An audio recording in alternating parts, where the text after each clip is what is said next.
you've all been waiting for.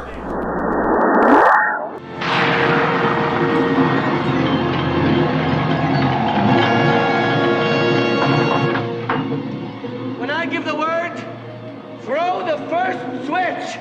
You've got it, Master. Get ready.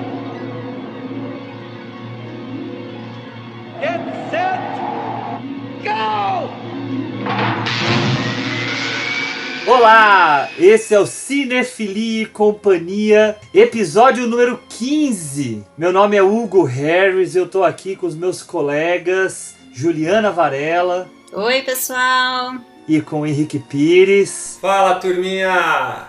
Bom, hoje a gente vai falar a respeito do filme O Jovem Frankenstein, do Mel Brooks, filme de 1974, muito conhecido, referência de paródias, né? E a gente vai discutir hoje aqui para adentrar aqui nesse mundo da comédia rasgada do senhor Mel Brooks. Então, para começar, a gente poderia fazer uma sinopse, né? Vamos nessa!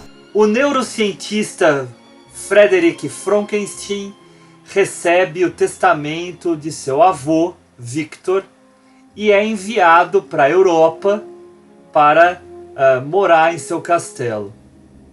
A partir da entrada nesse local, ele passa a se envolver com os antigos experimentos do avô e uma nova criatura estará prestes a aparecer.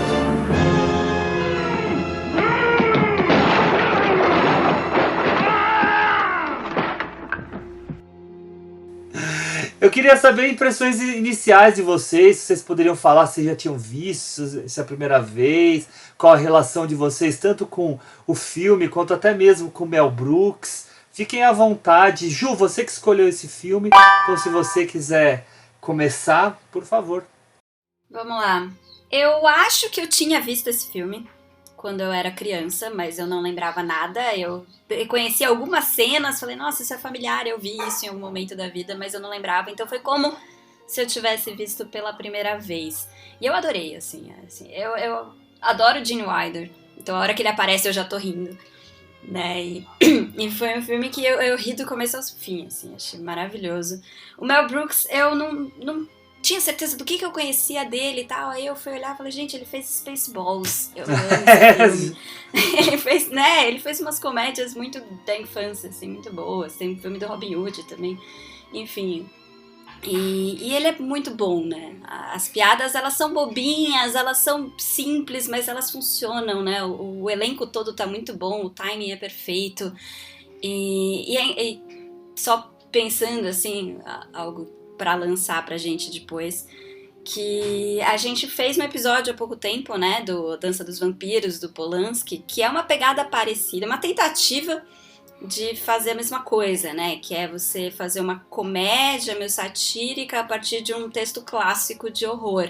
Só que a diferença é que o Mel Brooks é engraçado, né, ele é muito engraçado, e o Polanski ele tenta, mas ele não, né, tem uma pegada diferente, então eu senti muito a diferença de duas obras diferentes tentando fazer a mesma coisa e a diferença de resultado aí. Então, acho que eu entendo por que O Jovem Frankenstein é um clássico, porque realmente, né, dá pra ver o quanto ele influenciou as comédias que vieram depois e o quanto ele ainda funciona, sei lá, 50 anos depois.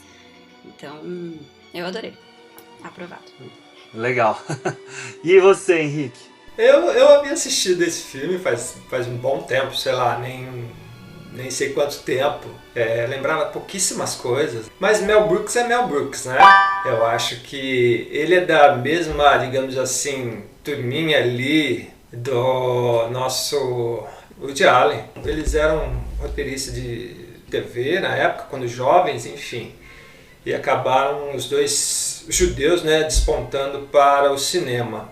Mel Brooks tem uma coleção de filmes relacionado em comédia, filmes magníficos, e O Jovem Frankenstein é um deles, né? É um filme que ele trabalha muito bem, ele escreveu junto com Gene Wilder, e é uma história bacana porque ele não traz só os elementos do clássico Frankenstein, né? Ele traz de outras obras alguns pontos interessantes, né? Enfim, como a Ju, a gente acaba se deliciando com o filme, né? Um elenco magnífico, a narrativa por si só, muito bem estruturada. É um filme que faz a gente curtir do começo ao fim. Legal. Eu sempre gostei desse filme. Ele faz parte daquele conjunto de filmes que formou minha cinefilia. Então, na época que eu estava mergulhando mesmo em cinema, esse filme tinha em VHS, pegava na locadora e tal. E ainda sem entender direito quem era Mel Brooks, não foi o primeiro filme dele que eu assisti. Eu acredito que o primeiro que eu vi foi o primeiro dele, né, o Primavera para Hitler. Mas o Jovem Frankenstein veio logo em seguida. E filme preto e branco para fazer aquela proximidade da paródia mesmo ao filme original, né? Realmente vocês apontaram uma coisa que é muito marcante, que é o elenco. O elenco é muito bem trabalhado, muito bem dirigido mesmo. E quem entende alguma coisa, né, de atuação sabe que timing de comédia é um negócio muito difícil, porque tem gente que na apelação de não saber timing acaba forçando nas piadas, né? Aqui são gags, não são nem piadas, são gags muito bem colocadas, né? Muito bem aproveitadas. Tem algumas, eu não vou falar nenhuma delas aqui agora, mas falaremos no decorrer do episódio, mas tem uma assim que, gente, eu choro de rir, choro. Mas e o Gene Wilder, um grande ator, né? Tem momentos dele, aquele momento em que ele tá tentando fazer a criatura receber os raios e ele tá gritando lá em cima, né? E ele solta aquela voz toda estridente, né, que já é uma marca muito forte dele. Throw the third switch! Not the third switch. Throw it, I say! Throw it!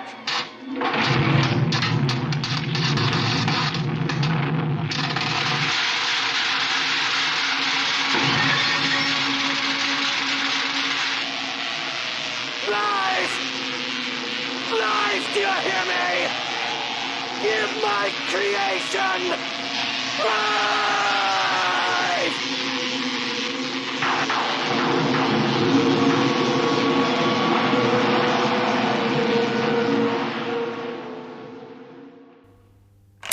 Claro que quem viu ele no Fantástica Fábrica de Chocolate não viu ele nesse nível, né? Mas nos filmes do Mel Brooks, desde o Primavera para Hitler, ele tem esse perfil.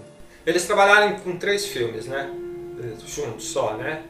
Eu não lembro de um terceiro. Qual seria o terceiro? Você lembra, Henrique? Não é o Banzé? Ou o Banzé do Oeste? Ah, o Banzé no Oeste, é verdade. É muito bom o Banzé no Oeste, também eu gosto. Então, e aí entra uma coisa interessante que eu queria falar aqui nesse princípio. O Mel Brooks faz algo muito legal, que é essa paródia de estilos. Então ele faz aqui uma paródia de um filme clássico de terror e acaba parodiando os filmes de terror no geral. Por sinal, o filme é passado na Transilvânia, que nem é o lar do Frankenstein, é do Drácula, né? O Corcunda, né? O Corcunda, né? O Igor, né? Daí ele tem o Banzé no Oeste, que é paródia de faroestes. Ele tem lá o Robin Hood, ele tem o Drácula. Então ele tem o próprio SOS, tem o Louco Assunto no Espaço, né? Que é o Spaceballs, que é paródia do Star Wars. Então, que é divertidíssimo mesmo, Ju. Nossa, como... Sim, ele é muito engraçado. Ele é naturalmente engraçado. É muito legal. Parece, né? É fácil. E é um cara que, assim, tá vivo até hoje, né? Tem 95 anos. Fez 95 anos eu acho que foi 28 de junho. Eu acho que eu anotei aqui em algum lugar. 28 de junho. E que tem uma carreira muito interessante também como produtor. E eu já comentei isso anteriormente, eu acho que nem foi com vocês, acho que foi no podcast do Cinzas do Paraíso, lá com o pessoal do podcast Filmes Clássicos. Mas ele produziu o Homem-Elefante. Ele é a grana por trás do Homem-Elefante. E ele produziu também, isso eu não sabia, foi num rápido olhar aqui no IMDb, ele produziu A Mosca, do Cronenberg. Nossa, é verdade, tô vendo aqui também. Que incrível.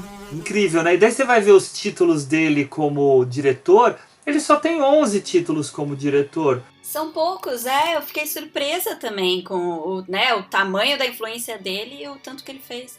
Mas ele também ainda trabalha como ator, né? Como ator ele tem bastante. Ele faz bastante dublagem, né? De animação. Uhum. Faz. Mas não fala não, tá? Porque senão vocês vão dar spoiler da minha dica. Ih, tá bom. Quem sabe mais que vai já saber do que eu vou falar. Mas enfim, o Mel Brooks tem trabalhado até hoje mesmo, né? Ele fez até Toy Story, né? Ele faz um elefante. Melephant Brooks. Melephant Brooks. E é um cara que era muito amigo do Carl Reiner, né? Que é um outro comediante famoso, pai do Rob Reiner, que faleceu há pouco tempo também com 90 e tantos anos. Ou seja, ser um bom comediante faz ele ser longevo. Garante longevidade.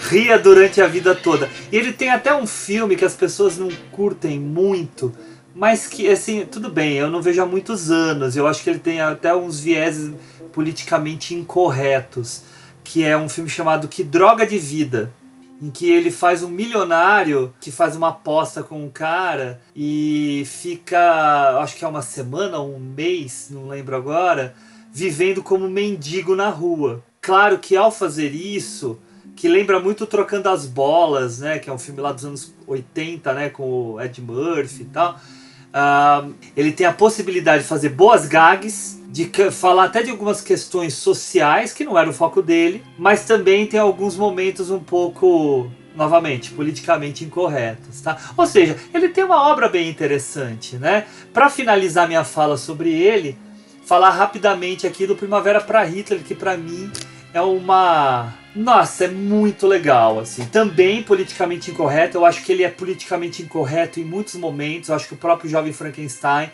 tem momentos aqui que eu sei que a Ju vai falar. Pouca coisa. Eu esperava mais. Eu esperava que eu fosse sofrer mais com isso, mas é muito pouco. Ufa! É muito pouco. Mas tem, né, no Primavera para Hitler tem uma certa misoginia, tem uma certa homofobia até. Mas ele é divertidíssimo, porque assim, não é o foco, né? São momentos, são pontos, né? Além do Gene Wilder aparecendo, né? É o primeiro filme do Gene Wilder, indicado pro Oscar e tal. Tem o Zero Mostel, que pra mim é um ator muito mal aproveitado na história de Hollywood. Ainda mais porque foi perseguido pelo macartismo, né? Então ele ficou no ostracismo por uma década. Ele retorna com... eu não lembro qual filme que foi, mas ele tá lá no Testa de Ferro por Acaso, por exemplo, né, que é o filme com o Woody Allen, não do Woody Allen, mas com o Woody Allen, sobre o macartismo, né? O Woody Allen faz um ghostwriter de roteiristas que estão na lista negra, e o Zero Mostel é um ator na lista negra, ele interpreta praticamente a ele mesmo, e é um ator sublime, eu acho ele incrível mesmo. Então o filme Primavera para Hitler, não apenas o Gene Wilder, mas também o ótimo Kenneth Mars dentro do filme, porque Primavera para Hitler é uma peça que endeusa Hitler, né? Mas que acaba virando uma comédia. E o autor é um nazista daqueles, mas super engraçado, que é o Kenneth Mars quem faz. Para quem não lembra, o Kenneth Mars é o inspetor aqui do Jovem Frankenstein, que tem o braço de madeira, né? Ele é magnífico. Ele é muito bom. Ele é muito engraçado. Ele é muito exagerado, mas ele é muito engraçado. Ah, não, mas eu acho que faz parte ali do que... Agora, eu também gosto muito de História do Mundo. Eu acho muito bacana. Ah, é verdade. História do Mundo eu gosto bastante. Qual que é a História do Mundo? Putz, História do Mundo é uma... Fala, Henrique, fala. Não, é uma sátira que ele vai contando todos os episódios... São sketches, da história do mundo mesmo, né? Desde Roma, enfim, quer dizer... Moisés, Roma, então é muito engraçado. Eu não me lembro, acho que a história do mundo 1 e 2, né? Eu acho que só tem um mesmo. Não, faz de forma de brincadeira. A história do mundo parte 1, mas não tem parte 2. Só tem uma, é que eu não me lembro mais. Eita, nós! Mas eu lembro da sketch, Ricão, que ele faz Moisés, e aí Moisés vai lá e pega as tábuas dos 15 mandamentos. Esses são os 15 mandamentos de Cristo, de Deus, não sei o que, daí escorrega e quebra uma das tábuas. Ele fala, então são 10 mandamentos. É muito Tá bom, vendo? Eu tô rindo cara. só de ouvir a história. Moses went to the mountain, and God spoke unto him. Moses, this is the Lord thy God, commanding you to obey my law. Do you hear me? Yes, I hear you. A deaf man could hear you. What? Nothing, Gonish, forget it. Oh, Lord, why have you chosen me? What would you have me do for you? I shall give you my laws, and you shall take them unto the people. Yes, Lord!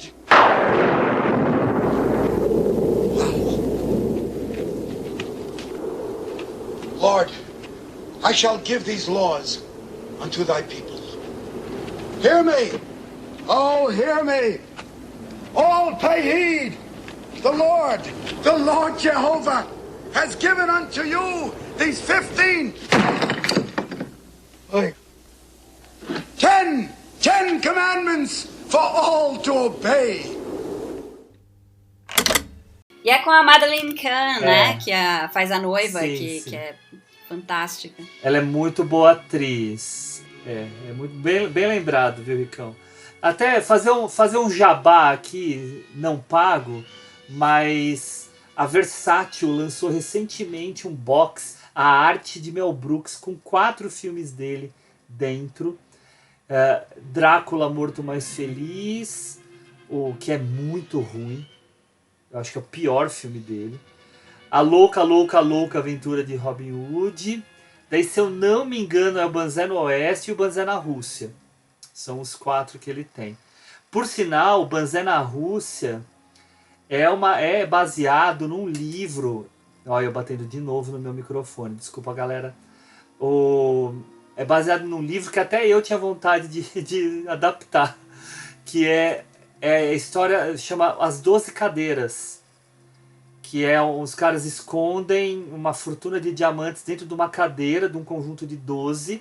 E aí, por algum motivo, que eu não lembro agora, eu acho que se desfazem dessas cadeiras e espalham pela Rússia inteira, uma cadeira para cada lado. E os caras vão atrás dessas cadeiras para encontrar onde estão esses diamantes. É bem na pegada Deu a Louca no Mundo, do Kramer, né? Enfim, né? Tá vendo? O Mel Brooks tem muita coisa pra gente falar mesmo. Ele é o cara criador do Agente 86. Fantástico, né? Que é fantástico, né? Mas vamos lá, vamos entrar aqui no nosso filme, Jovem Frankenstein. Antes da gente começar, vamos entrar com o nosso trailer. It's coming from the deep, dark recesses of the mind of Mel Brooks. I love him. Young Frankenstein.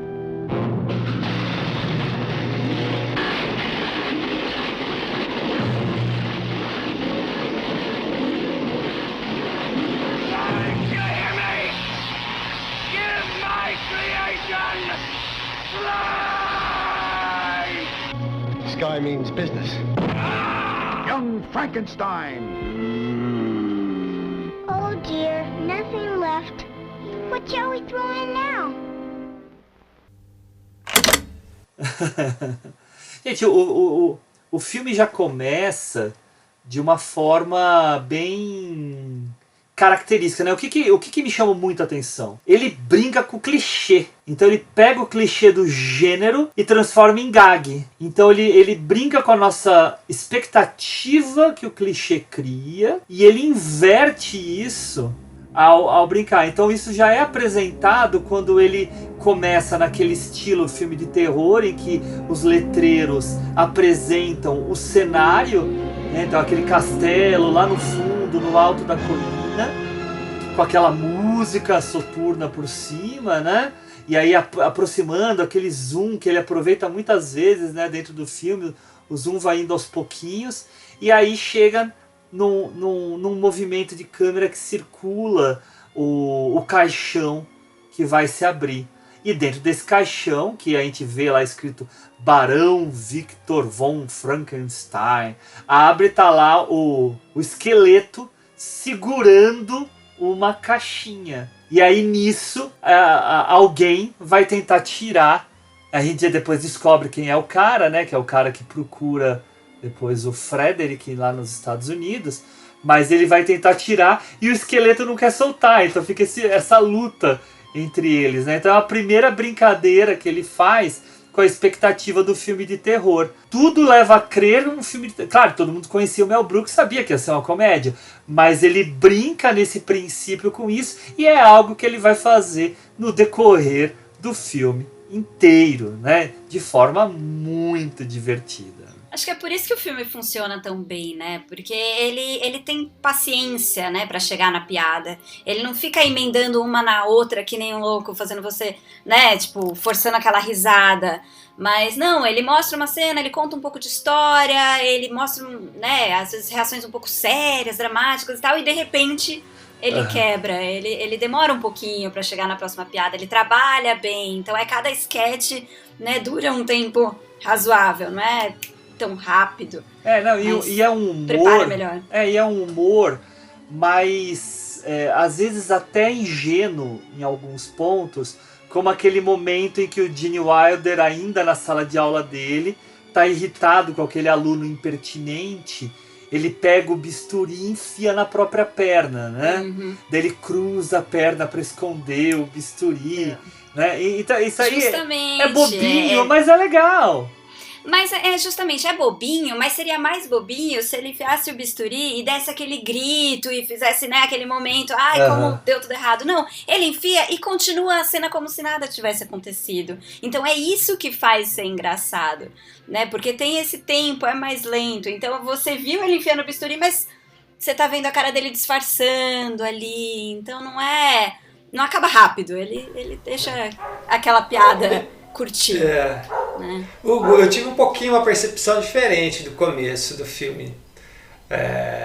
Eu achei que o começo do filme me lembrou bem Cidadão Kane. Também, sim, eu pensei nisso também. Porque começou aquela câmera, ok. Eu acho que momento que eu tive a certeza disso? Quando a câmera já estava dentro, começando a entrar no castelo e aí ir pro caixão. Então aí eu lembrei do começo realmente do filme do Cidadão Kane. Eu não sei. Não, você tá certíssimo. Você tá certíssimo. Eu pensei nisso também. E aí eu acho que é justamente isso que ele brinca, porque ele traz vários elementos de outras coisas, né, para poder dialogar com o filme. Ele não fica só fechado na ideia, né, do clássico em si. Ele agrega outros elementos, pode ser de outros clássicos da literatura ou mesmo do cinema, né? É muito interessante. E é um filme que não envelhece, né, Ricão? Não. Ele não envelhece. Não. A Ju tinha falado 50 anos quase o filme, e ele continua bacana. Continua funcionando muito bem. Sim. Ele funciona muito bem.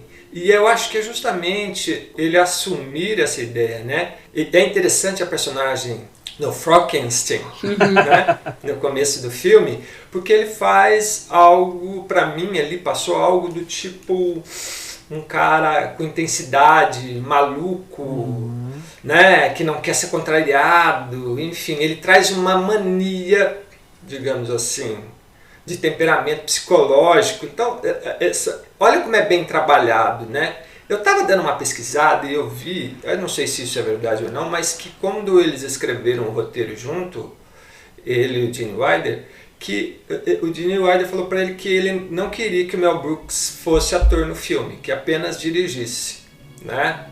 Porque como o Mel Brooks já era uma figura conhecida, ele achava que isso ia atrapalhar no filme. Então eu não sei se isso é verdade ou não, mas eu acabei lendo uma pesquisa que eu fiz rápida, né? E eu achei interessante isso. E realmente se mostrou. Mas eu acho que o Mel Brooks casaria muito bem com aquele personagem do cara que vai levar o testamento. A caixinha. Né, a caixinha. Sim, poderia ser só uma ponta, né? Uma ponta rápida, né? Mas enfim, né? É um adendo.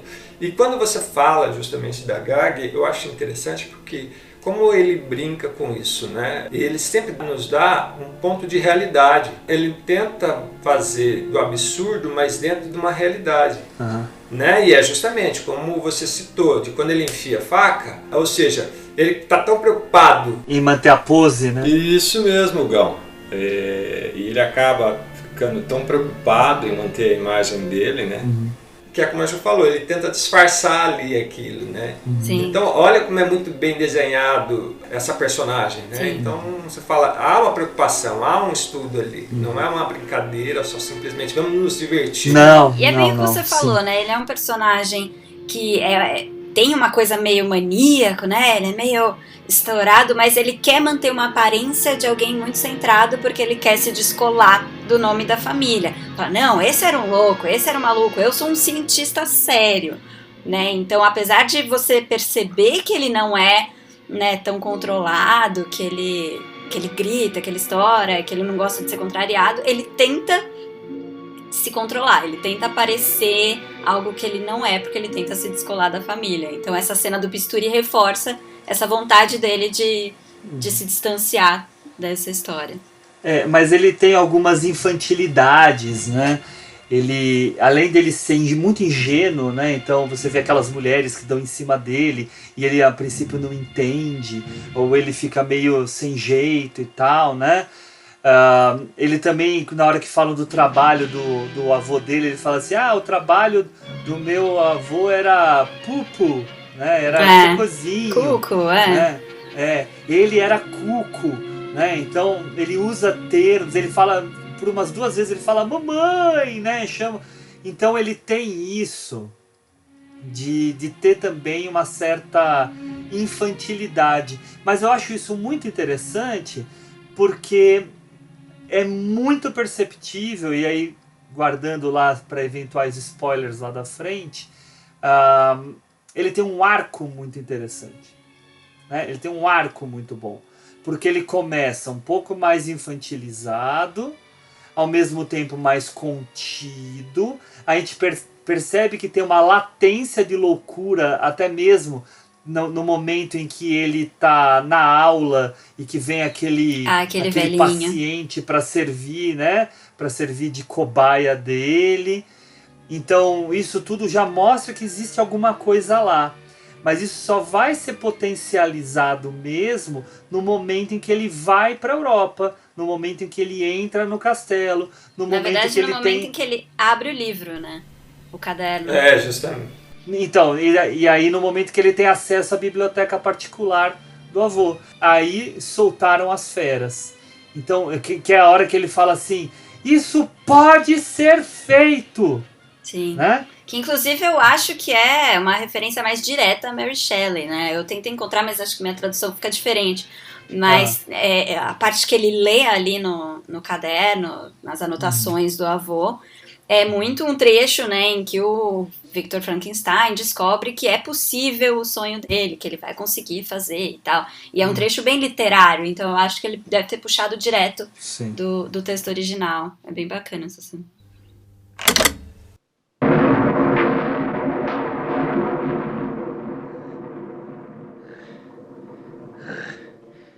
Until, from the midst of this darkness, a sudden light broke in upon me. A light so brilliant and wondrous, and yet so simple. Change the poles from plus to minus, and from minus to plus. I alone succeeded in discovering the secret of bestowing life. Nay, even more, I myself became capable of bestowing animation upon lifeless matter.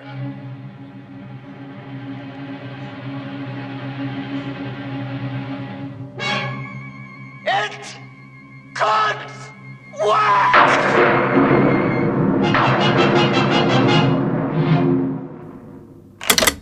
Mas esse personagem só funciona porque o Gene Wilder é muito bom. Incrível, né? Um baita ator. Ele tem uma cara de louco, às vezes. Tem, os olhos esbugalhados, né?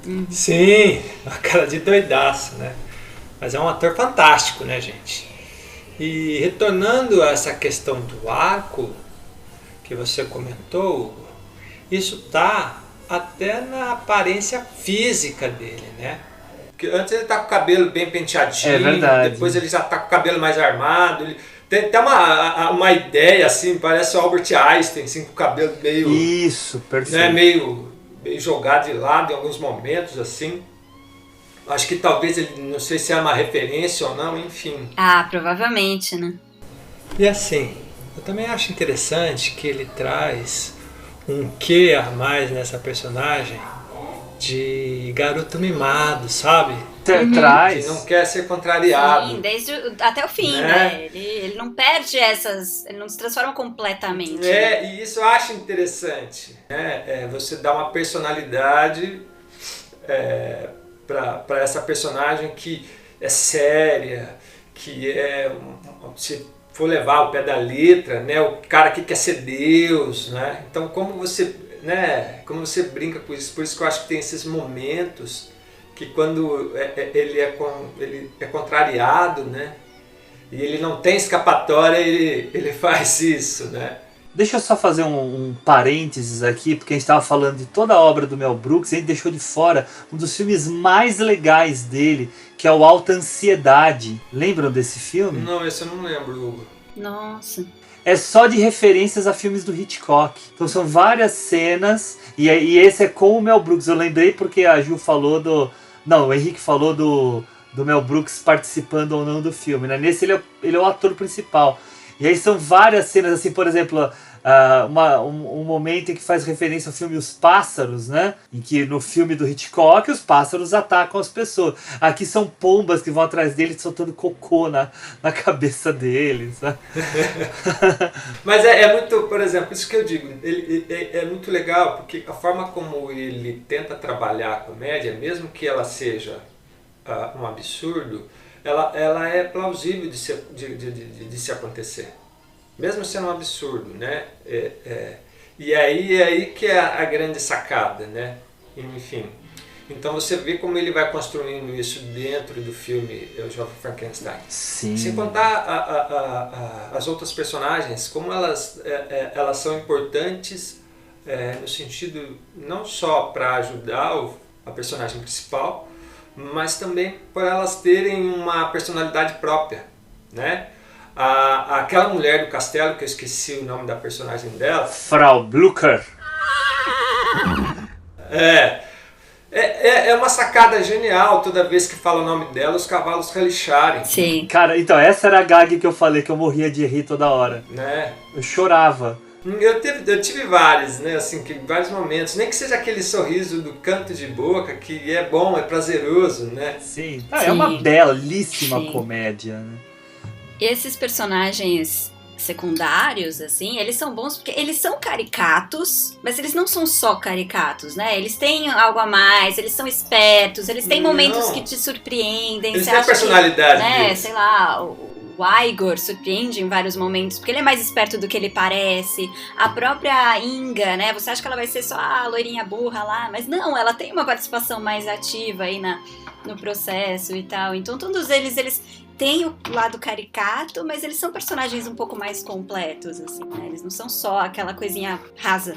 E assim, é legal que ele não brinca só na questão, né, da gag em si, mas ele também faz a relação nos diálogos também, né? Da brincadeira, quando ele põe lá Frankenstein. Sim. Então, quer dizer, ele tenta fazer essas brincadeiras, e isso é muito legal. E quando o Corcunda encontra ele, que ele é Igor e Igor, aí você fala, é genial, eu acabei dando risada. Não, e fica até o fim essa piada, né? Porque você acha que ele só tá tirando um sarro, fala, então se você não é Frankenstein, o meu é Igor. E se você for pensar, eu não tinha sacado até ver escrito, mas Igor é uma brincadeira com, tipo, olho e grotesco, né? Igor. Justamente. E aí fica até o final, o nome dele é esse, pronto. Ele nunca volta a ser o É Igor. muito rico. Não, e ele brinca, né? Mas o seu nome também é Froderick? É, sim.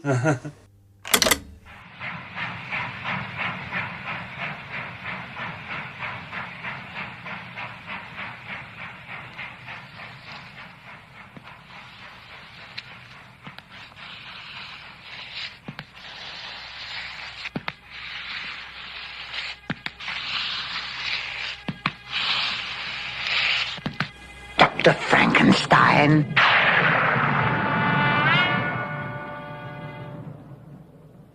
Frankenstein.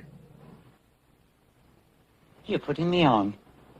No, it's pronounced Frankenstein. Do you also say Froderick? No, Frederick. Well, why isn't it Froderick Frankenstein? It isn't. It's Frederick Frankenstein. I see. You must be Igor. No, it's pronounced Igor. But they told me it was Igor. Well, they were wrong then, weren't they? You were sent by Herr Falkstein, weren't you? Yes. My grandfather used to work for your grandfather. How nice. Mas eu adoro o personagem do Igor. Ele é fantástico. Gente, aquela cena que ele tá passando pelos jarros lá, com as cabeças mortas. Ah, morto há tanto tempo e tal. E de repente vem a cara dele. E ele canta, né? É, sensacional. E ele canta pra eles. E não só isso, as quebras de quarta parede que ele faz são muito boas. É genial. Eles são ótimas. E não é só ele. Da criatura é maravilhosa, né? Sim, é bem legal. Eu acho que essa é uma cena legal da gente comentar, né? A cena da menininha, né? Porque ele faz uma rima com o filme também, né? Que é bem bacana. Mas a gente chega lá. Mas o Igor tem aquele momento dos cavalos, tem o momento da corcunda. A da corcunda é genial. Ah, esse momento é incrível, gente. É muito bom. Ah, eu sou um bom cirurgião. Eu posso resolver essa corcunda. Que corcunda? Opa, sua corcunda não tava do outro lado? É. O tempo todo, né? É muito bom. É justamente isso que eu tô dizendo. Ele desloca a gente. Ele vai te concentrando e aí de repente ele se põe numa realidade e ele desloca você. E isso é muito legal. Sim, ele tá tirando um sarro na sua cara, né? E isso é muito legal, né? Mas você vê, isso né? É muito bacana como ele constrói. Mas hoje em dia correria o risco de reclamarem da forma como é abordado esse personagem. Todos os personagens, né? Ele tá naquele limite do humor politicamente incorreto, mas não é tanto, mas é que hoje realmente tá tudo um pouco mais sensível, você tem uma consciência muito maior pra fazer comédia, é bem mais difícil. Porque qual é esse limite, né? Qualquer comédia que seja um pouco mais física, né? Que você tá fazendo piada do corpo da pessoa, ou do gênero, ou qualquer coisa da identidade da pessoa, é mais complicado. Mas ali eu acho que eles fazem de um jeito... É isso, fica no limite, né? Porque, ok, é uma piada com a corcunda, mas não é uma coisa ruim. Ninguém tá menosprezando aquele personagem, né? Prezando ele, justamente, Né? Tá tipo, eu quero consertar a sua corcunda. Não, mas minha corcunda, né, faz parte de mim, ela tem vida própria e tal. Então ele é um personagem bom, ele é um personagem interessante, não é só o assistente ali, né? Mas Ju, já que você falou isso e o Hugo também, só dando um adendo, pensando aqui agora, eu acho que se você encarar ela como uma forma politicamente correta, ela funciona também. Sabe por quê? Porque quando ele pergunta, eu posso te operar e ficar bom, e ele vira e fala, não, né? Que corcunda? Então se você olhar por essa perspectiva, ele está defendendo, ele não está tirando um sarro da corcunda. Justamente, em nenhum momento do filme a corcunda é uma coisa que subjuga esse personagem, né? Tirando no primeiro contato, justamente no primeiro contato o doutor tem essa impressão. Eu falo mais pelo negócio dos olhos. Então tem aquela cena em que ele estoura o interruptor e ele fala, damn your eyes. Sim. E aí ele fala assim, tarde demais, né? E dá o zoom no olho dele, né? A aparição do Igor na estação, ele dá um zoom no Igor, né? Parece aquele zoom de filme de terror e bota a música. Ele é o personagem monstruoso ali, né? Se você for. E que tá em vários filmes dele, né? Tá no A Última Aventura de Mel Brooks, né? Que é aquele do cinema. A Última Loucura de Mel Brooks. Eita, nós! A Última Loucura de Mel Brooks, né? Que brinca, né, com o cinema mudo, né? Até em inglês chama, né, Silent Movie. E ele tá lá, né? Porque morreu muito cedo, né? Morreu muito cedo, mas participa porque a cara dele era pra isso, né? Ele usa pra isso, mas ele mostra que ele é um bom ator. Ótimo. Ele é um ótimo ator, né? Ele funciona muito bem. Ele tá muito bem. Enfim, e tem outros, né? E a criatura, então, né? O Peter Boyle, que é um ator enorme, né? Encorpado. Nem é tão alto quanto vendem, né? Ele não chega a ter 1,90 m. Mas lá eles falam 2,10 m, né? Pra dar aquela valorizada. Mas é um ator que eu particularmente sempre gostei. Tanto que para as minhas dicas eu ia trazer um filme, tava falando pra Ju antes, Henrique. Eu ia trazer o primeiro filme dele, mas o filme é tão ruim que daí eu desisti. Que é aquele Joe, o nome já entrega, né? Joe das Drogas à Morte. Que é um filme da nova Hollywood, assim, mas é fascista o filme, é bem ruim. Mas é um baita ator, tá no Taxi Driver, por exemplo, né? Esse que eu ia falar aqui agora, ele tá no Taxi Driver, ele é o Wizard, né? Isso, exatamente, bem lembrado o nome, o Wizard, exatamente. E é um cara que, vendo os outros filmes dele, né, um ator sério, né, um ator intenso, ele vai lá e faz uma criatura que ele consegue transmitir uma mescla de doçura com até terror. Ele consegue fazer isso na minha visão, tá? E tanto que eu vi esse filme antes de ver o Frankenstein de 31. Eu assisti esse filme antes de ver o Frankenstein de 93. Então era a minha primeira referência do Frankenstein, né? Então esse aqui ele é mais doce mesmo, né? Ele é muito mais infantilizado no bom sentido, mas ele tem momentos que ele faz os rá dele lá que ficam também com uma certa intensidade, ainda mais quando a gente é mais jovem. Claro que hoje a gente vê, não fica impressionado com isso. Mas essas nuances eu não considero fáceis de fazer, ainda mais maquiado. Por sinal, uma ótima maquiagem. Sim, tem aquela testa assim, pronunciada, né? E falar nisso, né, como que Frankenstein do Boris Karloff, a imagem dele, né, do perfil de como seria o Frankenstein, acabou moldando todos os outros filmes, né?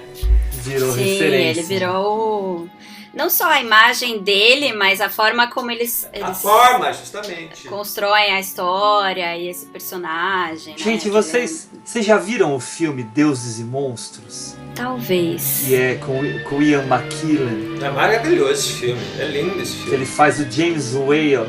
Eu adoro esse filme. Não é muito incrível, né? Muito lindo. E aí tem um momento que ele explica, né? Que é ele que fez o design. James Whale, né, que fez o design. E aí ele fala que aquela cabeça achatada é porque precisou abrir a tampa para enfiar o cérebro, né?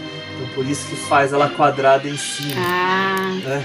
É muito legal. E essa forma dele mesmo, né? Isso que eu falei, como o Boris Karloff, que acabou servindo de referência a todos, né? O do De Niro é bem diferente, né? Não, sim, é o que seria mais diferente. É o mais fiel. É o mais fiel, né, na verdade. Porque, assim, uma coisa que os filmes acabam deturpando bastante, né, da obra da Mary Shelley, é que eles fazem um monstro que não é inteligente, que não é né, muito culto e não fala. E o monstro da Mary Shelley, a criatura da Mary Shelley, ele narra boa parte da história. Né, ele tanto fala que ele conta o seu ponto de vista e ele é muito mais lúcido do que o cientista. Né, ele é super inteligente, ele é autodidata, ele aprende a ler, ele só não é aceito pela sua aparência. E ele é sensível. E ele é sensível. Mas ele é sensível, mas ele tem uma frieza, né? Porque ele decide cometer assassinatos racionalmente porque ele nunca vai ser aceito. Inclusive de uma criança. Viu? Mas aí a gente tava falando da maquiagem. Eu vi o nome do cara que fez a maquiagem do Jovem Frankenstein, que é o William Tutu. Eu acho que é assim que fala o nome dele. E eu lembro que ele ganhou um Oscar honorário pela maquiagem de um filme que talvez o Ju tenha visto, mas o Henrique com certeza, porque é da época das nossas sessões de sessão da tarde, que é As Sete Faces do Dr. Locke. Você lembra desse filme? Opa! Ixi! Eu não vi. Fantástico. E assim, é um ator só, Ju, É. 7 personagens, né? E aí cada um tem uma cara diferente. Isso é anos 60, né? Ele é de 60 e... Eu não lembro de quando 64. eu assisti muito na sessão da tarde. E é um filme muito... Ele tem uma cara de filme de televisão, mas é muito legal. É muito bacana, né? E aí é o mesmo maquiador que faz a maquiagem dele, e devemos dizer que também dos outros, né? Tipo a Madeleine Kahn com aquele cabelo, né? Que ela fica... O próprio Igor, né? Porque o Igor, claro que ele está exagerado, né? Sim. Ele tem aquele estrabismo às avessas, né? Que eu até estava olhando aqui como é que chama, que é esotropia, né? Que é os olhos voltados para o lado de fora, né? E os olhos muito saltados para fora também, né? Que às vezes é até por hipertiroidismo, essas coisas, né? Então ele tinha problemas físicos, mas eles exageram aí, né? Porque você vê que ele brinca na hora da estação, é tão engraçado. Que ele usa a bengalinha para descer as escadas. Para ficar mais... Para ficar mais... Ele entrega a bengalinha pro Frederick também descer, e ele desce também com a bengalinha, né?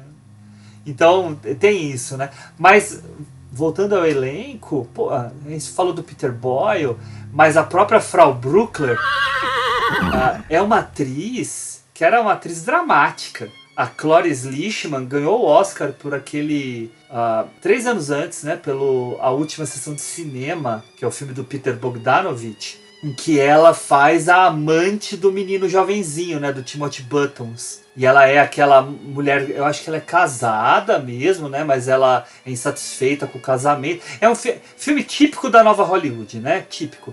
E o personagem dela é muito interessante nesse filme, né? E aí no Jovem Frankenstein, apesar de ser um papel pequeno, é um papel de muita densidade. Então ela tem uma história, né? Com o Victor. Ela tem lá alguma coisa que faz, né, os animais terem pavor por ela, mas isso não precisa ser explicado. É só fica mística, né? Fica mística. Sim. Mas então, justamente, é esse que é o interessante. Você dá essa ideia. Ela parece que ela tá lá desde sempre, né? Que idade tem essa mulher que tinha um caso com o Victor, né? Que era o avô. Que era o avô do cara. Então, ela é meio imortal ali. E tem uma história de que ela fez o Gene Wilder quebrar personagem e gargalhar em todas as cenas. E eles não conseguiam terminar de filmar essa cena de jeito nenhum. É uma cena tão simples, e ele achava a coisa mais hilária do mundo por causa dela, que é a cena que eles estão subindo a escada logo no começo, quando ele chega, e aí ela tá segurando lá um candelabro, né? Não é candelabro que chama? Candelabro. Candelabro. Sei lá, enfim, ela é candelabro. E ela tá segurando e tá apagado. Castiçal. Castiçal, isso, candelabro no teto. Candelabro no teto. Castiçal. Não, é no teto? Candelabro no teto, castiçal e na mão. castiçal, Momento Mel Brooks. É comum que muita gente faça confusão entre castiçal e candelabro, afinal, os dois têm praticamente a mesma função, sendo uma peça para colocar sobre as coisas. A única diferença é que o castiçal de vela só possui espaço para colocar uma única vela, enquanto o candelabro pode ter suporte para mais de uma vela.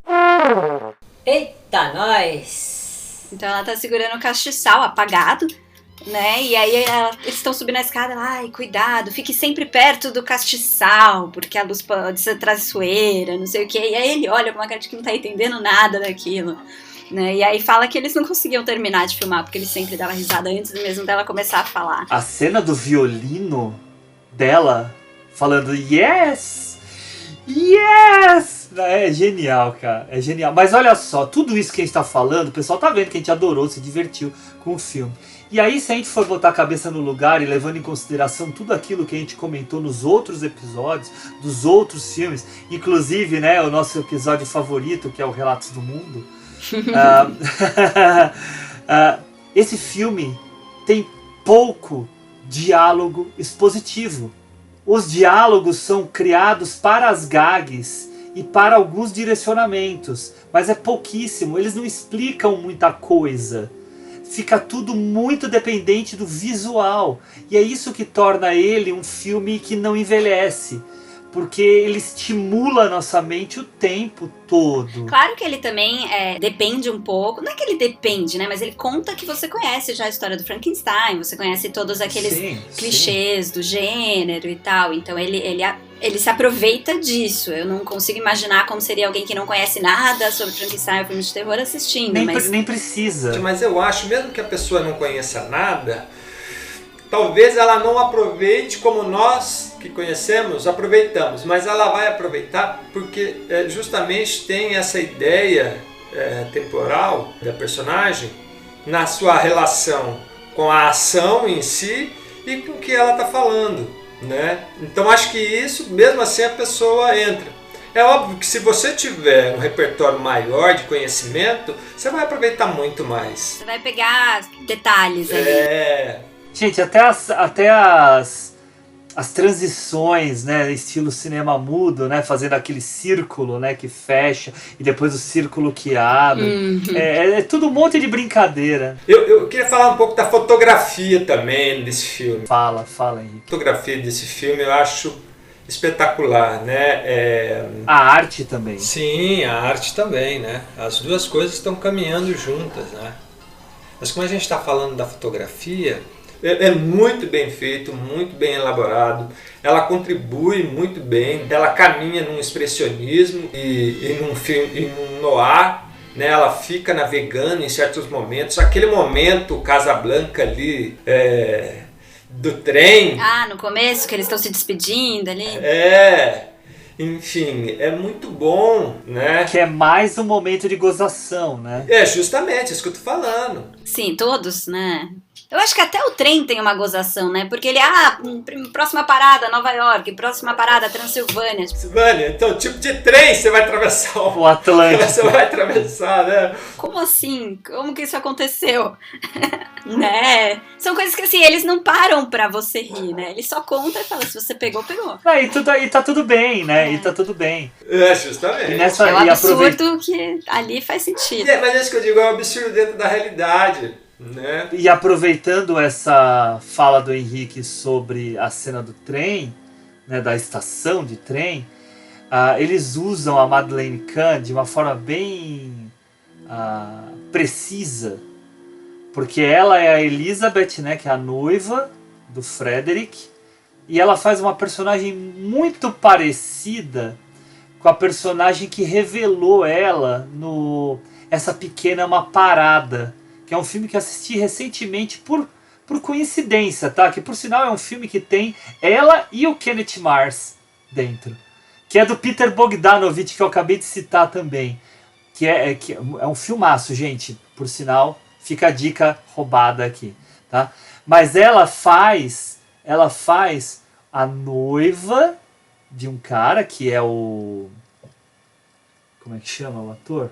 Ryan O'Neal, que é o Ryan O'Neal, que vai para um congresso, conhece a Barbara Streisand, começa a ter um caso com ela, então ela é a noiva traída também. Ela é histriônica também. E ela é insuportável também. Então ela faz esse tipo, e não é que ela sempre faz isso, tá? Quer dizer, que ela sempre fez isso, né? Mas aqui eu senti uma rima muito forte entre essa personagem e a personagem do Essa Pequena Uma Parada. Que é Ah, provavelmente é. Com certeza, com certeza. Nada é por acaso. Porque ela, né? Ai, não beije minha boca. Não abrace meu vestido. A minha unha, meu cabelo. Não, é muito boa, é muito bom. Porque a primeira, você fala, ok, é só uma frescurinha, né? Então, e aí chega, não, porque esse tecido amassa fácil, porque não sei o quê. Então... Acho que era tafetá, não era tafetá? Não lembro. E aí ela fala e ele não entende nada. O que é isso? Ele, é o tecido. Ela brinca com isso, porque ele acha que é uma palavra de amor, alguma coisa assim. Daí ela fala, não, é minha roupa. Oh, my sweet darling. Oh, my dearest love. I'll count the hours that you're away. Oh, darling, so will I. Not on the lips. What? I'm going to that party at Nana and Nikki's later. I don't want to smear my lipstick. Oh. You understand. Of course. All aboard! Oh, dear. Well, I guess this is it. Freddie, darling. Well, how can I say in a few minutes what it's taken me a lifetime to understand? Won't you try? All right. You've got it, mister. I'm yours, all of me. What else can I say? My sweet love. The hair. Just been said. Sorry.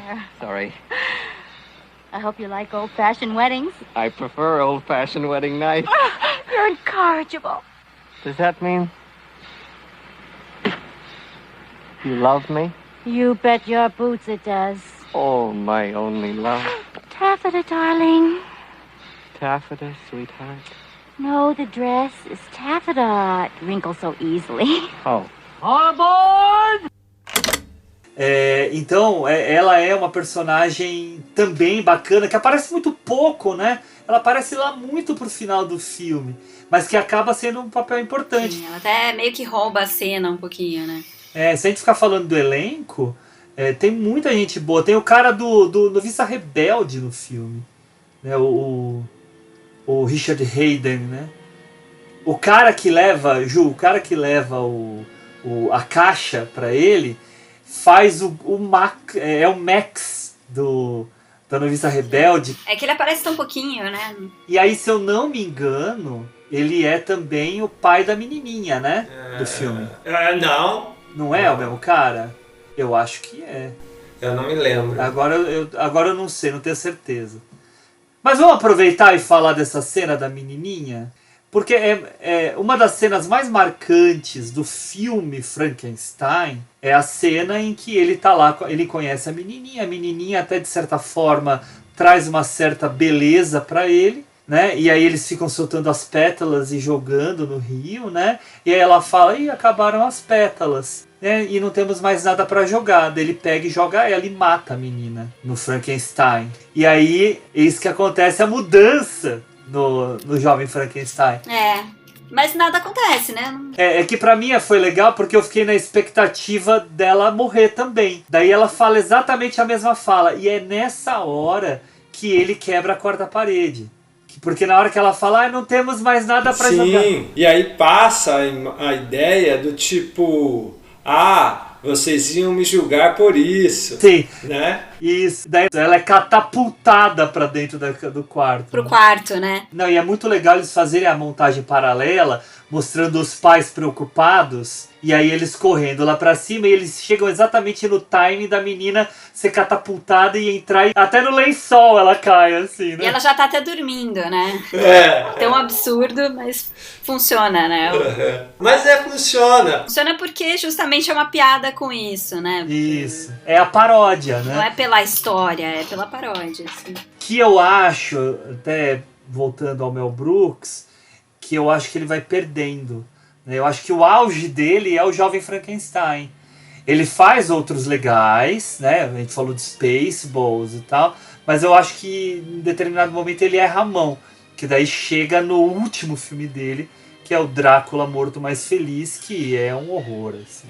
É verdade mesmo, Hugo. Parece que ao decorrer do tempo ele vai perdendo a mão, né? Enfim. Mas no Jovem Frankenstein ele tá bem pra caramba.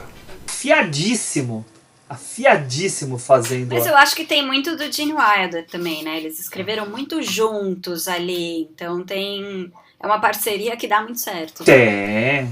E foi o Gene Wilder que quis fazer essa história, né? Sim. Foi uma história iniciada pelo Mel Brooks, né? E ele, inclusive, propôs a cena... Eu achei a melhor cena do filme, mas talvez não, mas que o Mel Brooks não queria fazer, e eles brigaram por essa cena, e aí o Gene Wilder defendeu e acabou entrando no filme, que é a cena do sapateado. Ah, sim.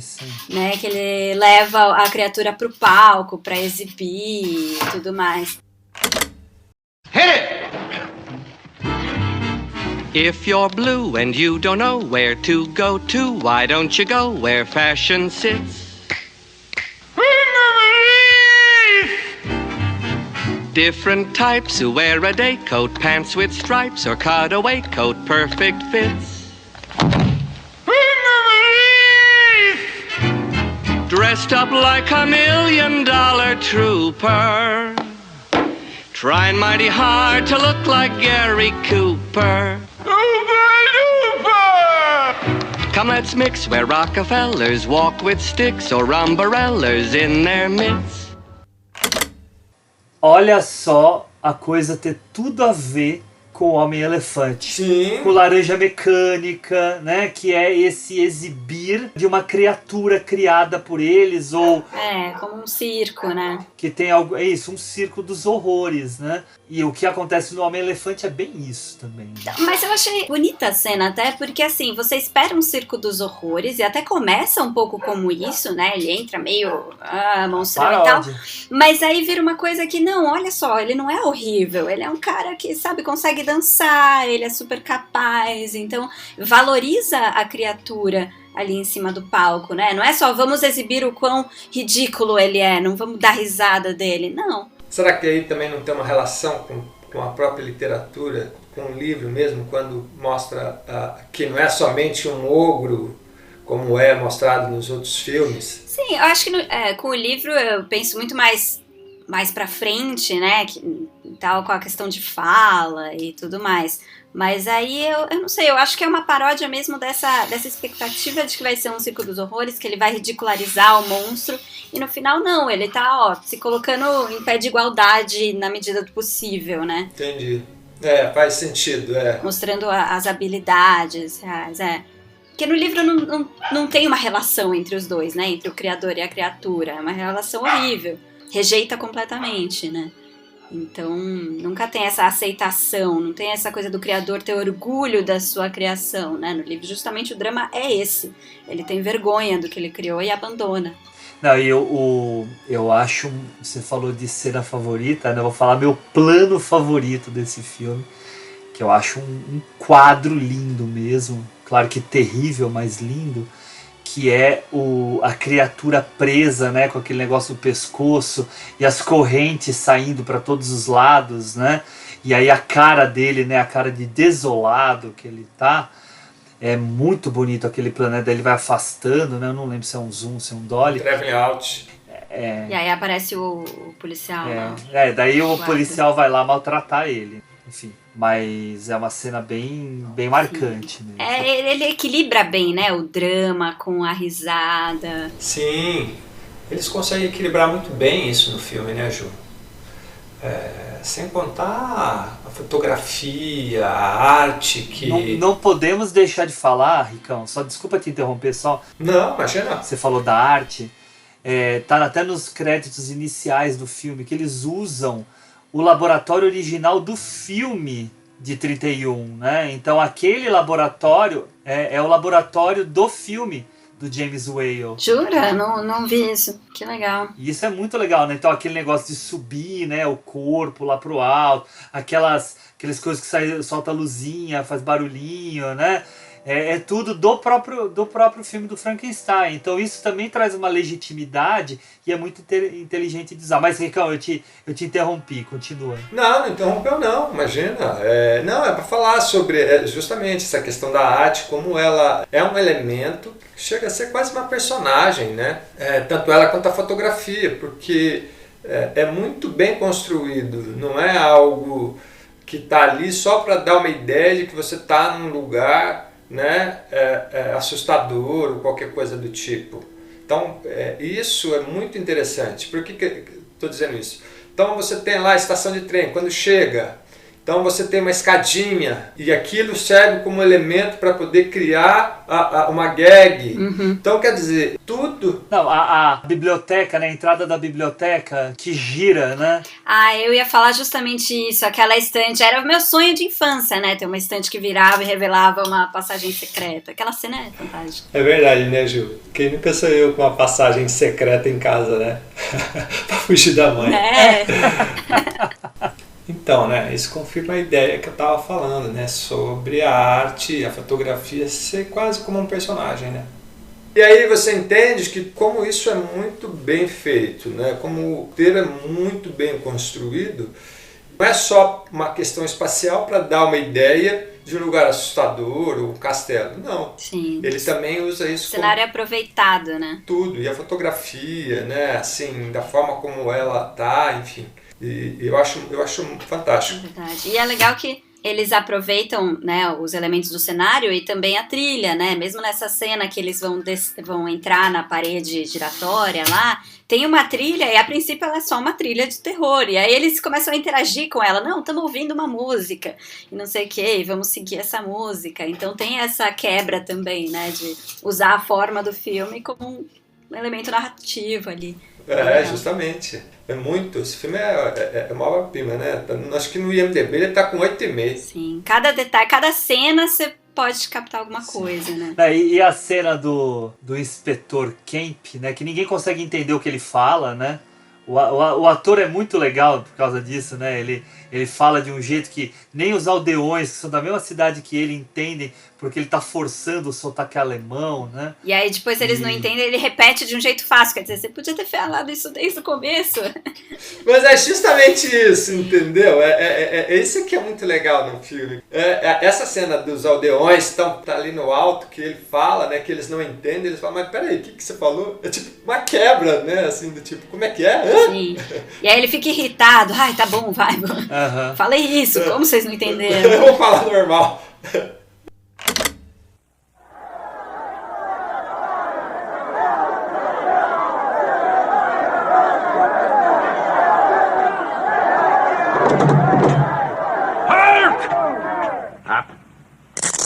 A riot is an ugly thing. And I think that it is just about time that we had one! Kill the monster!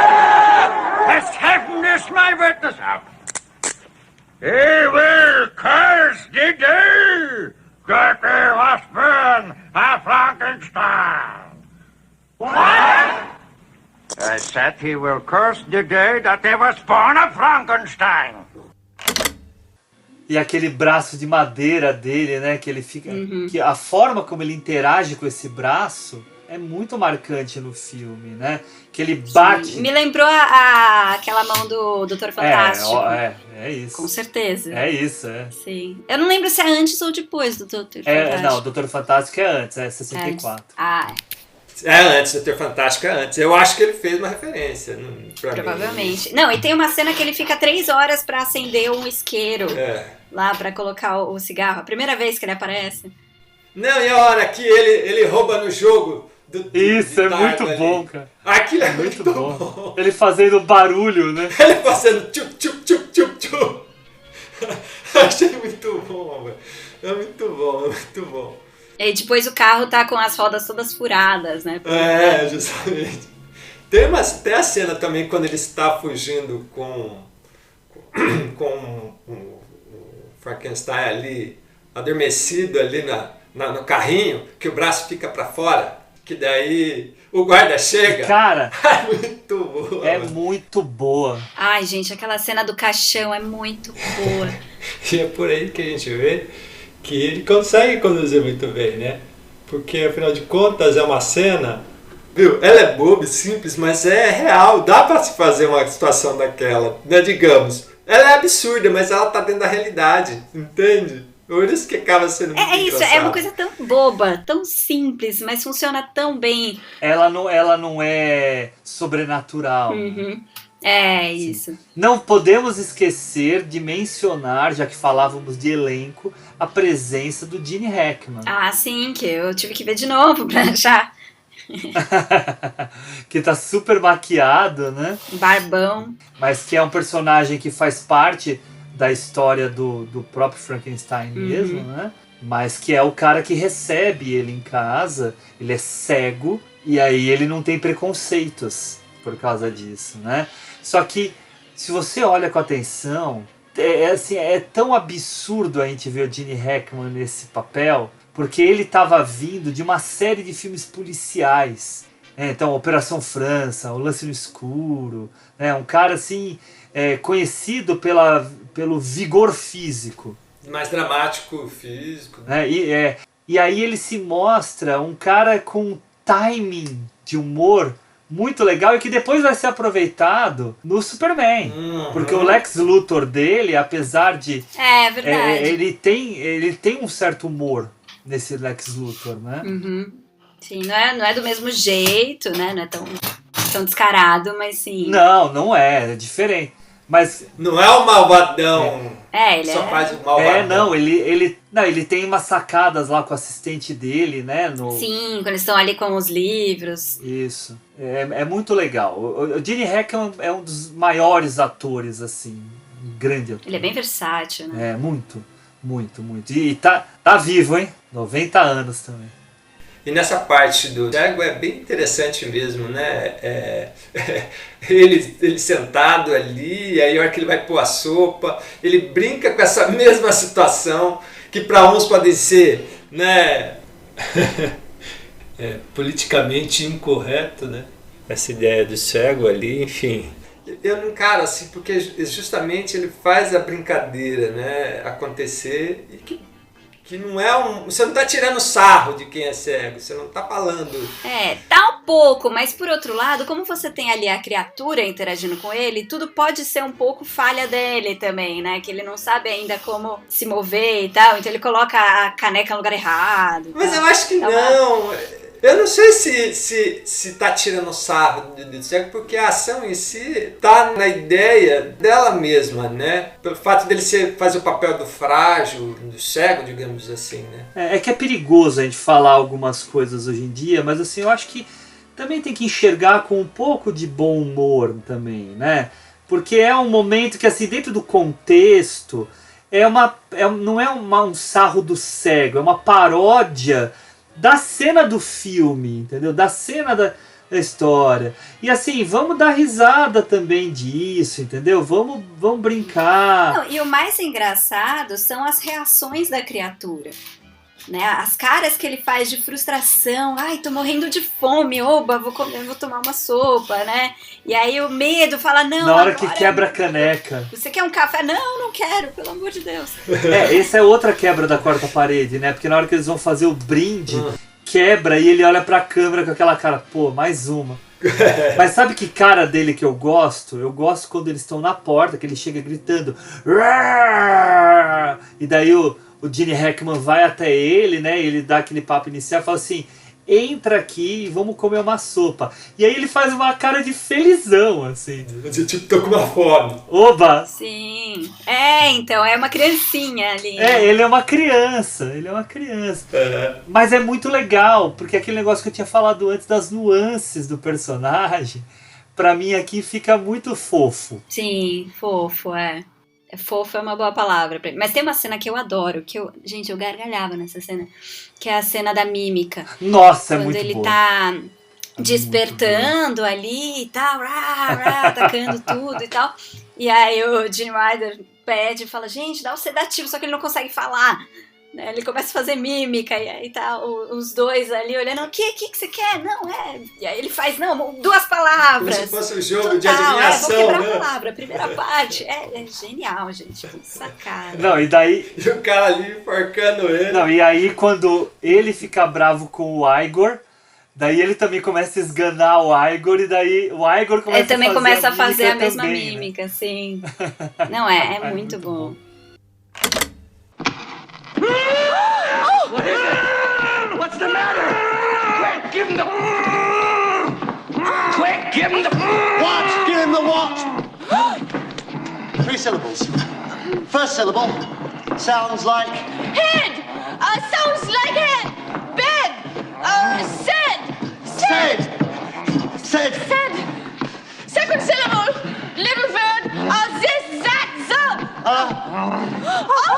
Said, Said, dirty word. He said a dirty word. Sounds like. To give. Said, give. Give him a give. Oh, tip. Sedative. On the nosy.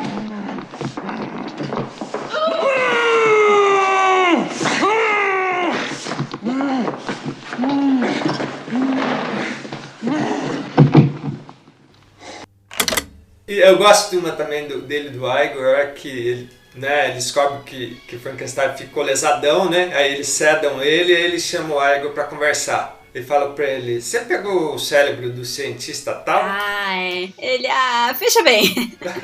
É muito bom. Vamos conversar. Senta aqui. Olha como é bem construído, né? Ele senta ali, ele fica totalmente calmo, do tipo, paizão, vamos conversar, filho. Aí, senta aí, ele vai sentar no chão. Não precisa sentar no chão, não. Senta aqui nessa cadeira de frente pra mim. Aí ele senta na cadeira de frente pra ele. Então, você pegou o cérebro tal. Não. Aí você pegou, mas o que você pegou? Peguei o Abby. Do Abby. É a Abby, né? Abby. Nossa, é muito bom. É muito legal essa cena. É isso, são coisinhas tão simples, né? São ceninhas bobas, mas a gente... É que o timing é perfeito, é isso. Mas, é por isso que eu tô falando pra você. Como é interessante ele trazer essa coisa do absurdo pra dentro da realidade. Quer dizer, da realidade pra dentro do absurdo. E é muito bem feito, né? Eu queria resgatar uma coisa que a gente falou lá no início sobre o arco do personagem.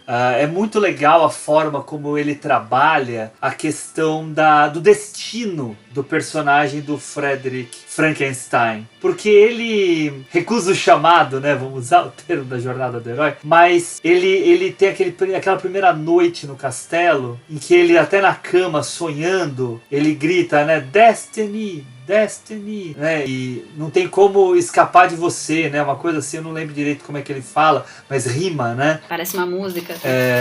Parece uma música, que é também uma brincadeira, né? Que ele faz. Só que isso está o tempo todo presente no filme quando ele começa a fazer os experimentos, né? E aí sempre mostra o quadro do Victor, meio que olhando pra ele, aprovando, né? Tem essa sensação. Que muda de feição, né? É muito bom. E as caras da Frau também, né? A Frau Bluetooth. Ela olha também com uma cara de, pronto, meu amante voltou, né? Ela vai aprovando essa mudança dele. Então isso é bem legal do filme, realmente.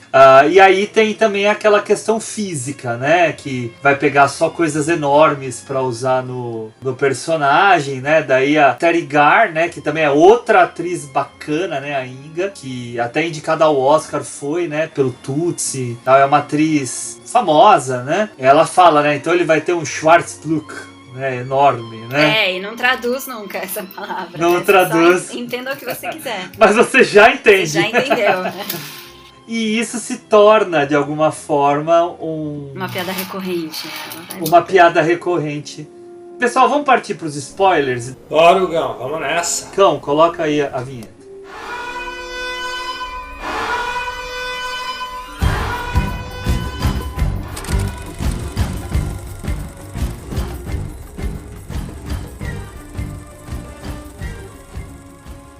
Vamos entrar aqui nessa questão. Na cena do Schwarzblut. Do Schwarzblut. Pra mim, assim, ela é a única cena um pouco mais problemática no filme. Apesar de ela ficar no limite como todas, né, as piadas do filme. Mas ela é um pouco mais problemática. Que é a cena que a criatura sequestra a noiva, né, classicamente. Leva ela pra uma caverna X. E aí ela fica lá protestando. Porque ela ainda é aquela personagem mais, né... cheia de frescuras, não me toques e não sei o que. E ele vai só tirando a roupa e mostrando o seu Schwarzblut lá. O tamanho do seu Schwarzblut. O tamanho do seu Schwarzblut. E ela vai mudando de feição. A parte de, ela mudar de feição, começar a se interessar pela história e tal, beleza. Até o que acontece depois é super cômico, né? O diálogo, as falas dela, né? São só 7 vezes e depois vai embora. Né, os homens são sempre assim e tal, aí beleza. Mas só essa ideia dele, né, pegar ela, já ir tirando a roupa, já ir subindo em cima dela, é meio óbvio o que isso significa, né? Não importa o que ela esteja falando ali. Né? Não teve nenhum tipo de consentimento. E tem uma coisa aqui, né, Ju? 3 anos antes, a gente tem um filme da nova Hollywood chamado Sob o Domínio do Medo, que foi uma polêmica gigantesca, né? Que é aquele filme em que o Dustin Hoffman, que é um matemático, e a esposa dele, a Faye Dunaway, vão para uma casinha do interior, daí eles vão morar lá, e daí tem uns caras que estão fazendo reforma, daí num determinado momento os caras entram e estupram ela, tá? E aí qual é a grande polêmica? O Peckinpah vai lá e faz um close do rosto dela e mostra que ela está tendo prazer nesse momento. E isso era para atacar as feministas da época, né? O movimento feminista em ascensão, lá na virada dos anos 60 para 70, e foi uma grande polêmica. E aí eu acho um risco muito grande do Mel Brooks repetir uma cena dessa dentro do filme. Pensando só que agora, deve ser uma referência. Não, pode ser mesmo, mas assim, mesmo sendo uma referência, é um risco. Sim, é um risco muito enorme. grande de Porque receber. você tá mostrando que ele consertou a personagem, assim. Porque ela justamente vira uma personagem muito melhor depois disso. Ela fica mais livre, mais solta, tem mais personalidade, ela fica, né, menos presa, menos chata, né? Então ela vira uma personagem muito melhor depois que isso acontece, ela já fica muito mais relaxada. Então realmente é bem problemático. Sim, não, e assim, por que não teve tanto problema? Porque não tinha redes sociais na época, entendeu? Ah, sim, não. O filme Se inteiro fosse seria um hoje- problema com redes sociais. A maioria dos filmes de uns anos pra trás. Se fosse hoje, Tava cancelado. tava cancelado, Mel Brooks cancelado. Né? Sim. O Schwarzpluk da criatura cancelado também. Não importa o quão grande fosse, não resolve a cena. E é engraçado porque o que acontece? Quando o doutor tá lá, quando o Frankenstein tá lá falando de como teria que ser essa criatura que ele tá lendo, ele começa a falar assim, ela é grande. Tem braços grandes, ele tem pernas grandes, e aí vai. Fica... Não, aí a menina que tá do lado fica, não sei o quê. E ela faz uma cara assistente, né? Quanto grande, Sim. não sei o quê. Que é uma piada Enfim. bobinha, né? Bobinha, assim. E vai voltar mais pro fim também, né? Eu falo, nossa, mas o que você pegou? Mas aí eu acho que ele, é como se ele estivesse tentando justificar a cena. É uma clara referência, uma cena, sim. Não, mas é como se ele estivesse tentando justificar depois, mais tarde, o estupro que não é estupro, enfim, mas que seria uma cena que realmente... É complicado. Não, hoje não fariam. Não cabe, né? Não, hoje não faria. Não cabe. Tudo bem, você tem toda a história do Frankenstein, do monstro que sequestra, que ele pede uma noiva, né, o original, né, pede uma noiva, Sim. uma companheira, e como ele não consegue, ele rouba ou sequestra, enfim, ataca a noiva do outro como uma retaliação, mas você não tem essa história. Não tem. Nunca chegar a pedir, então não justifica... simplesmente, assim, até uma referência ao próprio Caligari, né, lá dos anos... Sim, que ele sequestra no final dos também. anos 10. Eu adoro esse que ele filme. sequestra a menina e tal, tarará, é maravilhoso, né?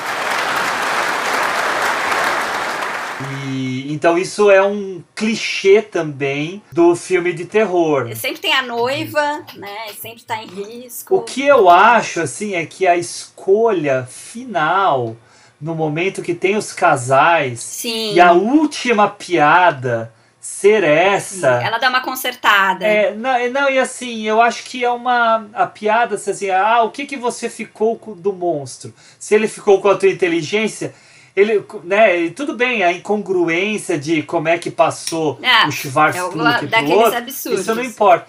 Mas é uma piada que poderia, não que eu queira consertar o filme do Mel Brooks, que é muito bom mesmo, mas poderia encerrar com outras piadas, mas ele faz essa piada infantil, entendeu? Sim, mas o que eu acho legal do final desses casais é o casal do monstro, justamente, né? Que ele fica com ela, e eles são lá um casal, e ele é todo culto agora, inteligente, intelectual, com óculos, lendo jornal e tal, e eles são um casal mais né, bem resolvido ali. Então isso meio que... E ela pegando fogo ali, e ele do tipo, nossa, de novo. E ele quebra a quarta parede de novo, né? Na hora que ela vai pra cima dele, ele olha pra gente e fala assim, olha só. Olha só. Justamente.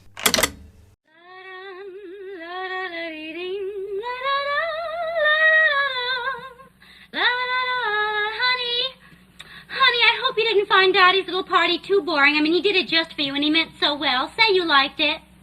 Mm-hmm. Honey, did you see? I put a special hamper in the bathroom just for your shirts, and the other one is just for socks and poo-poo undies. Here I come.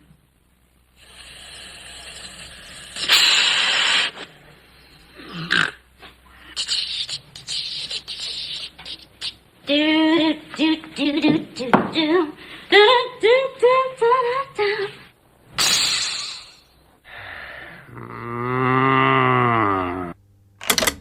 Não, e ela com aquele cabelo, né? Com aquele cabelo de... Aquele cabelo da noiva do Frankenstein, né? Da noiva do Frankenstein. E daí ela fazendo... Em que momento ele ganhou aquelas faixas, né? Foi meio do nada. Foi quando ela é colocada lá no chão por ele. Ela cantou. Ela cantou.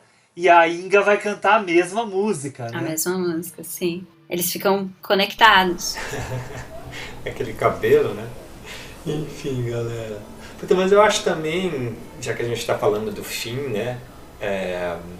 Tem aquele lance da diferença do livro, né? De como termina o Jovem Frankenstein e de como é o livro, né?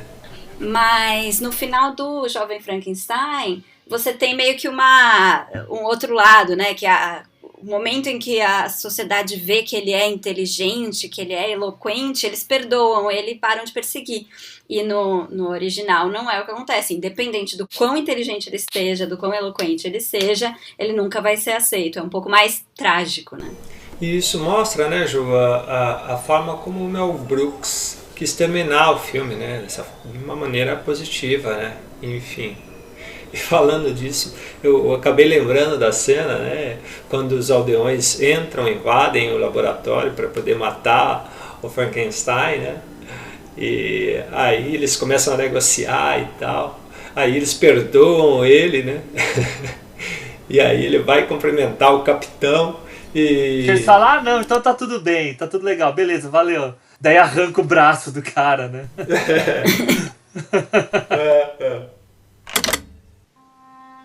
Because this poor, half-crazed genius has given me life.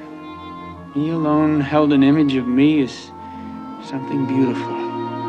And then, when it would have been easy enough to stay out of danger, he used his own body as a guinea pig to give me a calmer brain and a somewhat more sophisticated way of expressing myself. Well, this is, of course, an entirely different situation. As the leader of this community, may I be the first to offer you my hand in friendship.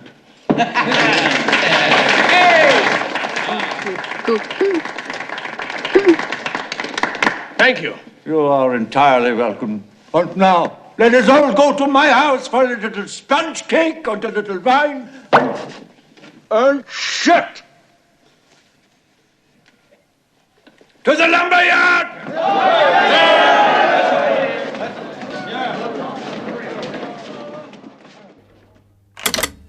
É isso aí, vamos partir para as dicas então?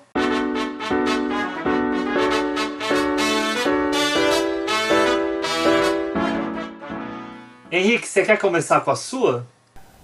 Vamos lá, minha dica é um filme, uma cinebiografia da Mary Shelley, foi feito em 2018, está na Netflix, que conta a história, né, da Mary Shelley, desde aí, da sua juventude até escrever o livro Frankenstein ou Prometeu Moderno, né? Enfim, é um filme bem bacana, pois ele consegue capturar, sabe, as emoções que a Mary Shelley vai tendo durante o seu relacionamento, misturando isso com o filme, né? com a história, do Frankenstein. Sabe, beira temas como amor, ciúme, solidão, decepção, arrogância, né? Desespero, enfim. É um filme que vai navegando, né? Dentro desses afetos, ajudando a construir a narrativa do filme, né?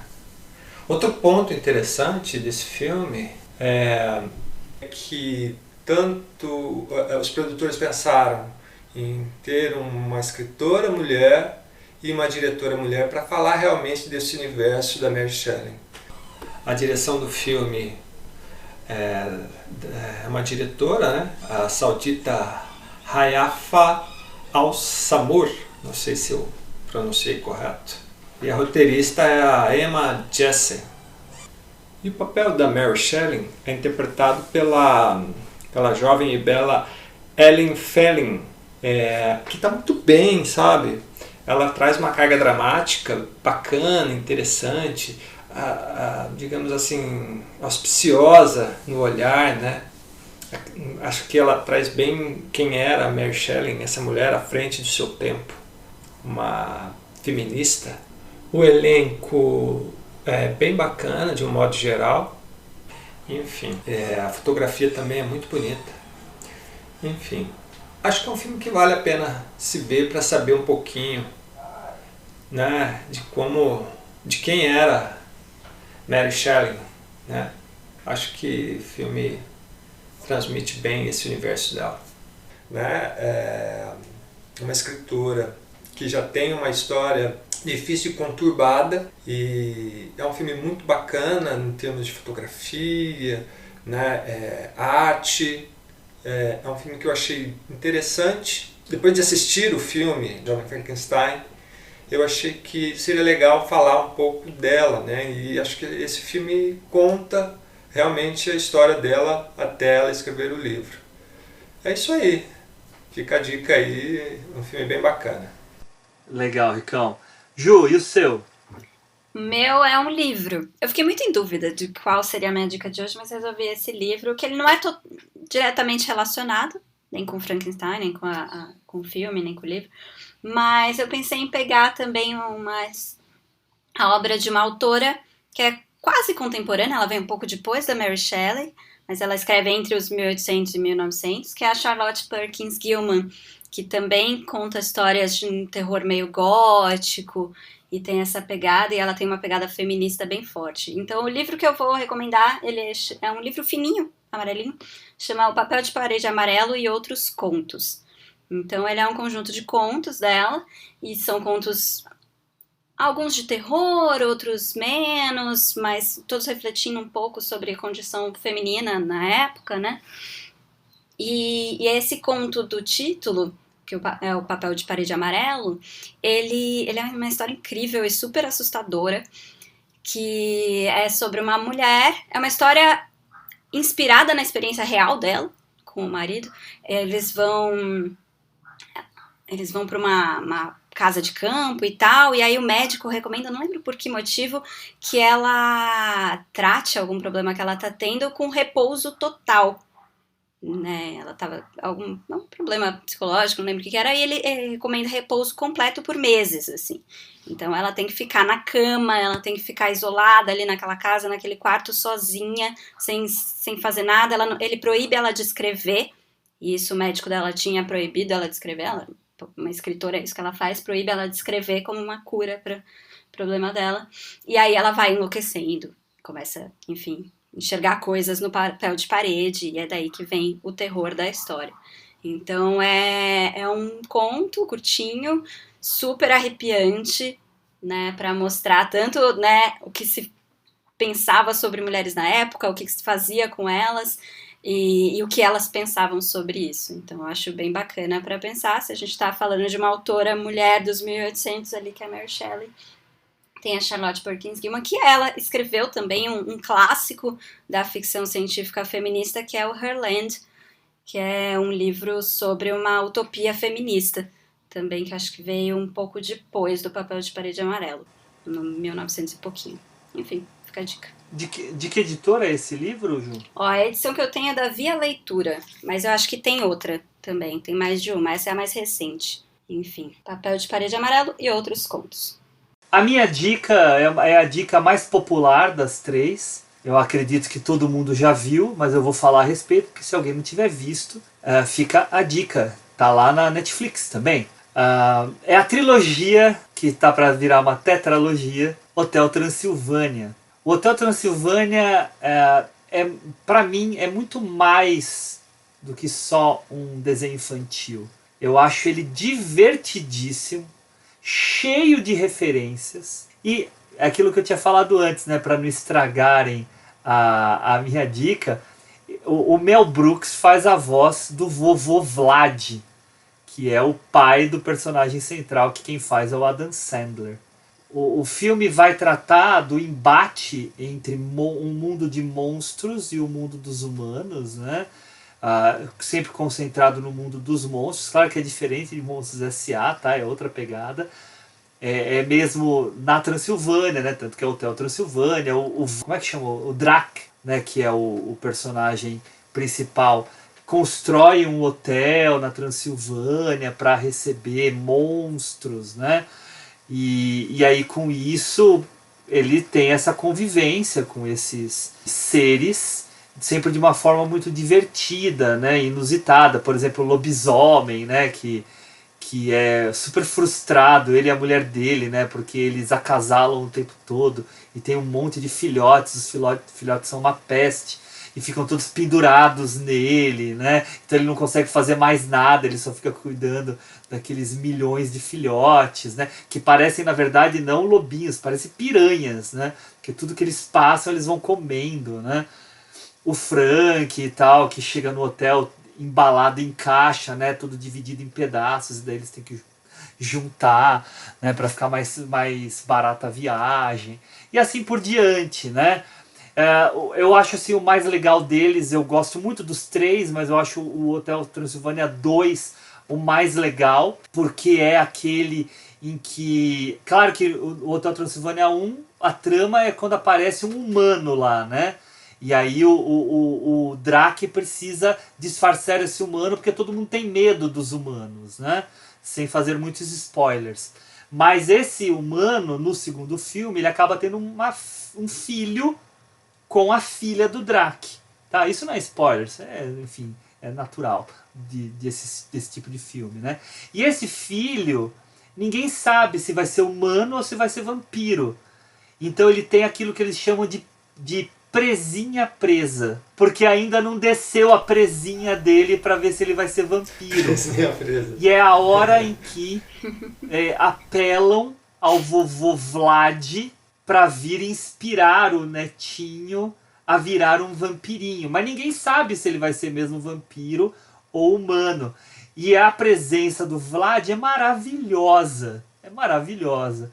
Então isso faz com que o filme... Claro que eu vejo esses filmes por causa do meu filho, mas eu me divirto. E aí eu dou uma informação a mais. Diretor desse filme é um cara chamado Genndy Tartakovsky, que só é o criador das Meninas Superpoderosas. Para mim, só isso já é currículo pra gente ver Hotel Transilvânia. Mas ele fez Samurai Jack, fez o Laboratório de Dexter, só coisas maravilhosas, assim. Os clássicos do cartoon.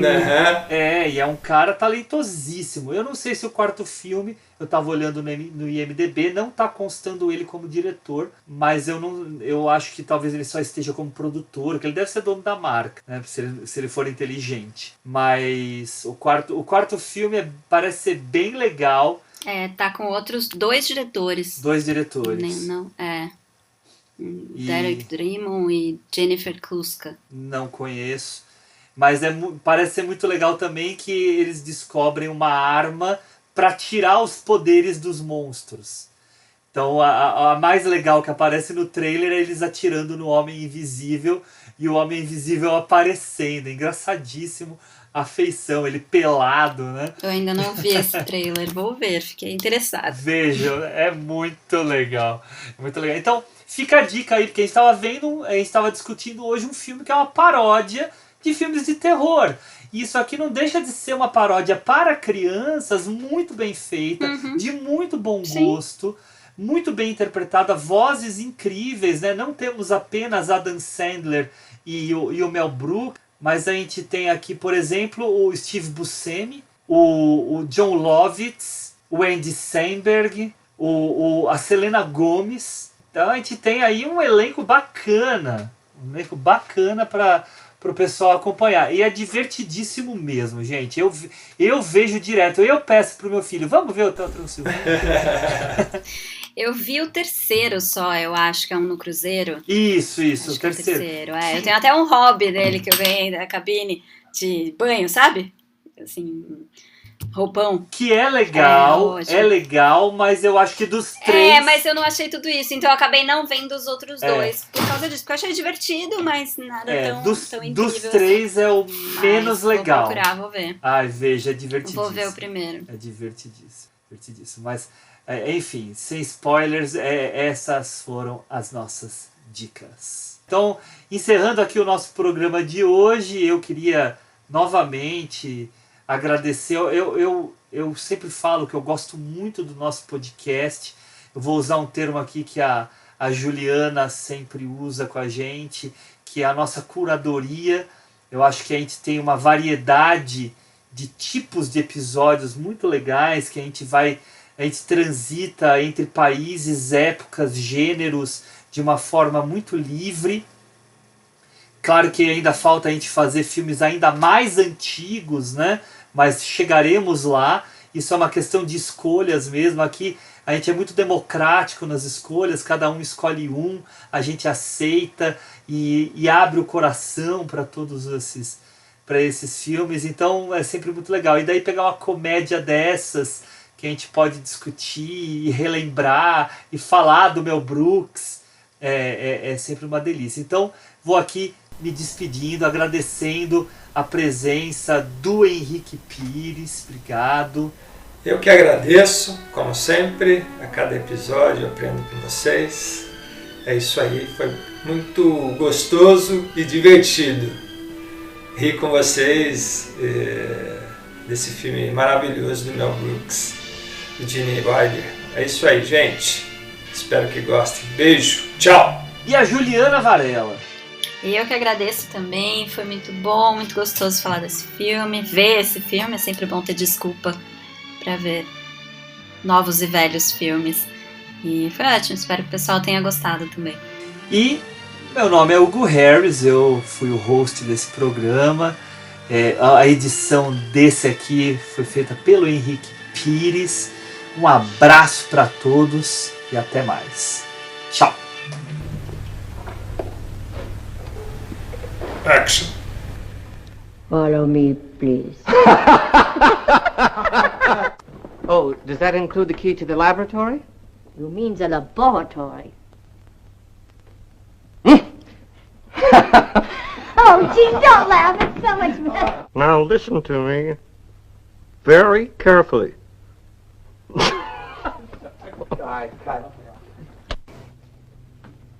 Let me smell your breath.